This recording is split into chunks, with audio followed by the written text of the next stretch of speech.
So let us understand the stanza 1 that consists of line number 1 to 5. Let us understand this.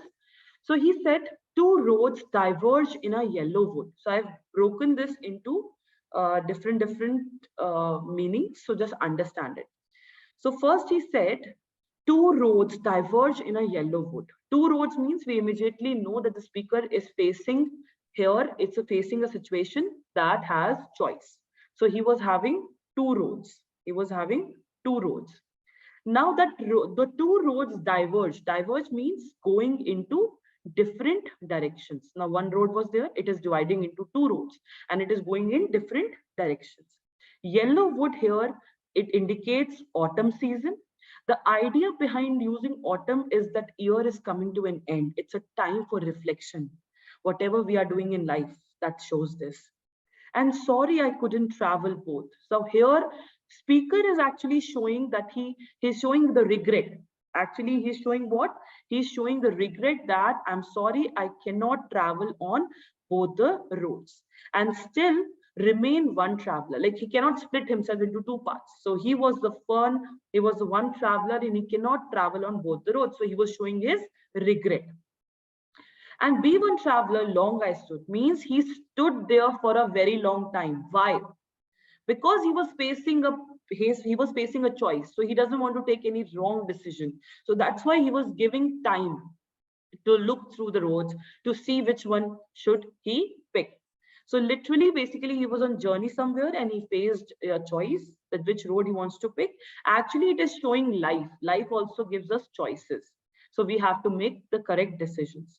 And look down one as far as I could to where it went in the undergrowth. So he took some time to look down one road till he could see no further, where it went in the undergrowth, where it went into dense herbs and shrubs and bushes were there in the road, so that it is actually showing the uncertainty of future. Okay, so these 5 lines are clear to everyone. Shall we move on to the next stanza? Yes, ma'am. Yes, ma'am. Coming on the stanza 2, line 6 to 10, everyone please pay attention.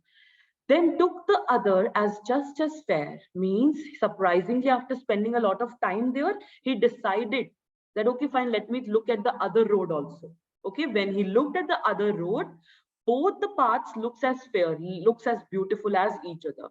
So he was very confused again because both the paths were looking equally good. Okay, and having perhaps the better claim. However, the path he has chosen has a better claim. Basically, he is actually contradicting himself. Earlier, he was saying that both the roads were equally good, but now he's saying, okay, one road is having a better claim. And which one was that road? The road which was less traveled by.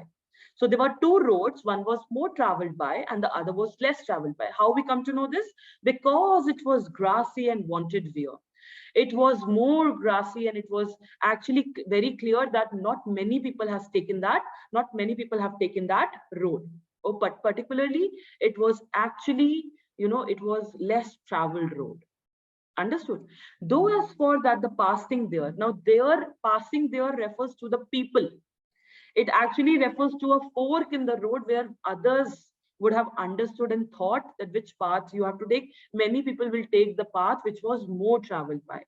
So now here he was feeling confused that which road he wants to pick up, because he thought that both the roads have equally been worn out by the passing there. Means the people who have traveled on the road have actually used it equally. So the poet felt adventurous here. He was displaying his independence to take a decision and individuality, as he did not want to follow what everyone else is following. He wants to take his own decision. He wants to make his own choice. So he did not want to conform. Rather, he wants to display the freedom of choice that he has got in choosing the road that he wants to pick. Is that clear? Shall we move on to the next stanza? Yes, ma'am. Yes, ma'am. Yes, ma'am. Coming on stanza 3. Yes, ma'am. Okay. Coming on stanza 3. And both that morning equally lay. What is the meaning of this? That it is the autumn season, the leaves were falling down. So both that morning equally lay means that morning the path looked the same. How is this possible? Because nobody has traveled on those roads. Okay. Why? Because he was the first traveler of that road. Nobody has walked on these paths this morning. The leaves are still in their natural color. They were still yellowish in color. When you trampled upon the leaves, it turns blackish in color. You crush the leaves. When you walk on the leaves, it will have your footprints. Or if you will drive the car on those leaves, it will have the tire marks. But here, neither it was having footprints nor it was having the tire marks, because he was the first traveler on that road, and the leaves were still remaining in their natural color, that is yellow, and they were not blackened. In leaves, no step had trodden black. Nobody has walked on these paths this morning, and the leaves are still in their natural color. And what color we were talking about here? We are talking about yellow color, because it is the autumn season that we are talking about. Oh, I kept the first for another day. Now, poet's intention is to return so that he can travel on some other path, some other day in future. Is this realistic? No, it is not a realistic thing, because you cannot be traveling on both the roads. You have to pick up one decision. You have to pick up a road to travel on to continue your life's journey. So here, the exclamation mark emphasizes the poet's regret. Oh, I kept the first for another day. He actually wants to travel on the first road, but he decided that he wants to pick up the road which was less traveled by. And again, he's saying, yet knowing how way leads on to the way. Basically means he was aware about the fact that one road will lead to another road, then to another road, and then to another road. So in life also, if you take a decision today, suppose you are studying in class 11, like after 10th, you will go to class 11. Then you have to pick up a branch. You will choose PCM. After that, you have to make a decision. You cannot come back and say, I will do medical. You cannot do that. You have to decide, and you have to do something of engineering sort or something in PCM branch. You cannot be coming back and say, oh, I want to take bio now, or I want to take humanities now. You cannot do that. So that is how one decision is linked to the other decision, and then it is linked to the other decision that we make in life. And that is how the world works. So speaker knows that often one way leads to the another way, and then to another way. And that's how we move forward in life. Okay. Yet I doubted if I should ever come back. Now here it's actually giving a sense, a mood of insecurity and the uncertainty of future. He was doubting that if he could ever come back. He was not knowing what the road is bringing for us. We never know that what future is going to bring for us. We are unaware about future. So actually the road which was less traveled on, and he was not aware about that what that road is going to bring for me in future. Maybe I will not be able to reach even my destination. So I was unaware about that thing. So this shows the uncertainty of poet. Shall we move on to the next stanza? Yes, ma'am. Yes, ma'am. All right. Yes, ma'am. I shall be Yes, telling ma'am. this with a sigh. I shall be telling this with a sigh. Now, sigh here, actually, there are two meanings of sigh. One is a sigh of relief, and other is a sigh of regret. So it's a human tendency that we actually crib on our decisions. We are not very happy whatever decision we make. We always think the other decision would be much better. We think like that. It's a human nature. So the speaker will tell the story with a sigh of regret that he would have loved to have traveled along the other path to see what that other path has to bring, how that other path is going to affect his life. Somewhere ages and ages hence means the story will be told many years later. Hence means many years later than this. The speaker is imagining looking back on this moment. He is going to do the retrospection. Retrospection is what? Suppose we have done something, now we want to introspect it.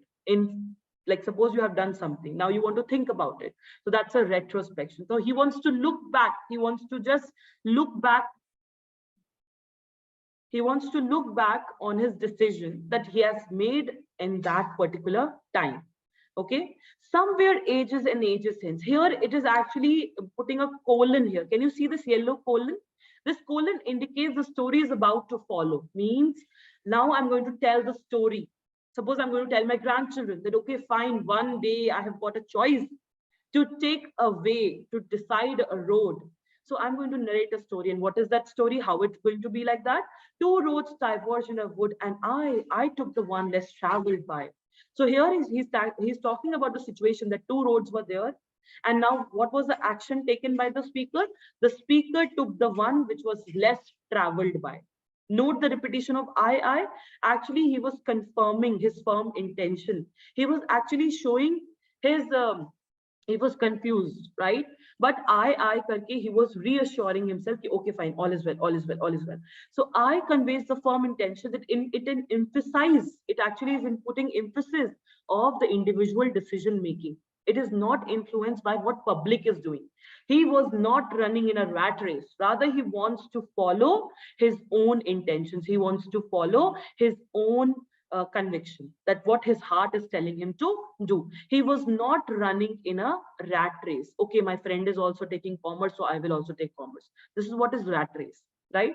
So he decided two roads diverge in a wood, and I took the one which was less traveled by, and that has made all the difference. Means now here the speaker does not regret his choice. That choice has made all the difference in his life. Now this can be a positive thing and it can be a negative thing. Understood? It can be a positive thing, it can be a negative thing. So here he decided the road which was less traveled by. 99% of people will take the road which was more traveled by, because they don't want to have any risk in their life. But Robert Frost was amongst the 1% people who wants to go on adventure, who thinks that he has to take his own call. He doesn't want to follow any rat race. He doesn't want to follow in the crowd. So that is why this shows the individuality, decision making, individual decision making importance. So he actually took the road which was less traveled by, and that has made all the difference.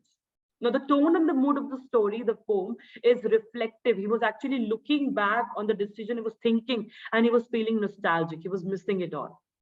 Now, the poet is reflecting on the decision that he had to make, and he made it. It is actually making him nostalgic now. He's remembering his past, and he was having that kind of like, it is because of the consequences, or the, you can say, the result of the decision that he took in the past, and that is how our life is.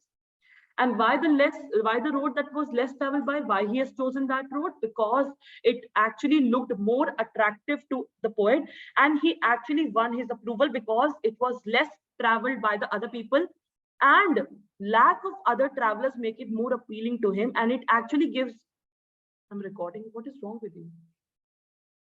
It appeals to the individuality and the sense of independence. Actually, it is the importance of the individual decision making that is being highlighted here. We all should be making our decision individually, because we all are grown-ups. We all know the pros and cons of something, right? So we should always see the pros and the cons of the things, and then we should make a right decision. Is that clear to everyone? Yes, ma'am. Okay. Yes, So ma'am. he wants Yes, us ma'am. to realize that life, we face many different choices. There will be a lot of options. There will be popular options. There will be people. There will be, there are a lot of things. But we have to make our decision. We have to make our path. We have to pave our path. And if we are determined enough that we cannot, we have to be very, very wise in decision making, because we cannot go back and change that decision. Right? So that is what is all about. Thank you and have a great day.